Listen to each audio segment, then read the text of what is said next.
Ada satu pertanyaan yang bagus karena kita sekarang hidup sudah di zaman digital ya, semua serba online. Tinggal pertanyaannya begini, kan biasanya sebelum orang menikah itu ada satu fase berpacaran ya, mungkin sebelum pacaran ada PDKT segala macam. Nah pertanyaannya, boleh nggak semuanya itu sebelum menikah diganti dengan digital atau secara online atau virtual?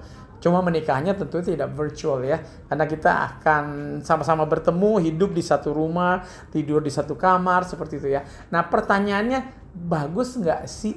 Ya toh? Apakah cukup solid nggak kalau saya hanya mengenal calon pasangan hidup saya secara online saja? Saya jawabnya adalah tidak solid. Kenapa? Gampang sekali. Saya cuma kasih contoh waktu kita berkomunikasi pakai WA.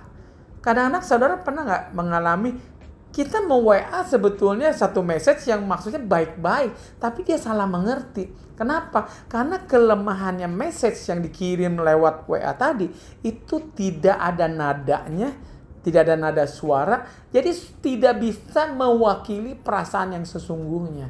Jadi maksud saya adalah kalau kita hanya berhubungan secara online itu berbeda banget dengan secara offline, di mana kita betul-betul mengalami satu experience ya. Saya mungkin kasih jawaban cuma sederhana seperti ini. Apakah setelah menikah nanti pengalaman hidup itu online, virtual, atau real, nyata? Tentunya adalah nyata.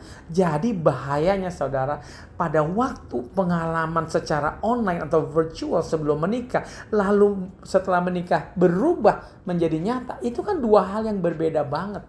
Nah, jadi pertanyaannya apakah bisa beradaptasi? Apakah nanti yang real time itu sama dengan yang virtual atau yang online? Saya rasa belum tentu, ya.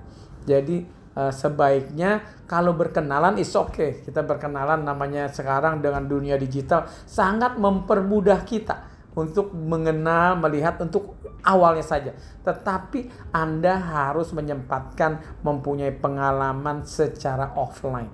Belum lagi pertanyaan saya, masa kita nggak saling mengenal sih kepada calon orang tua kita? Ya toh, calon mertua kita, apa semuanya dilakukan secara online? Jangan-jangan nanti pestanya online juga. Wah, saya tidak terpikir zaman modern nanti semuanya serba online. Menikah online, hidup rumah tangga online, pestanya online. Wah, luar biasa. Lalu pertanyaannya, apakah punya keturunan nggak ya kalau nggak pernah ketemu? Nggak mungkin nanti kita bikin juga anak online gitu ya. Jadi saya rasa itulah jawabannya. Semoga berguna. Terima kasih.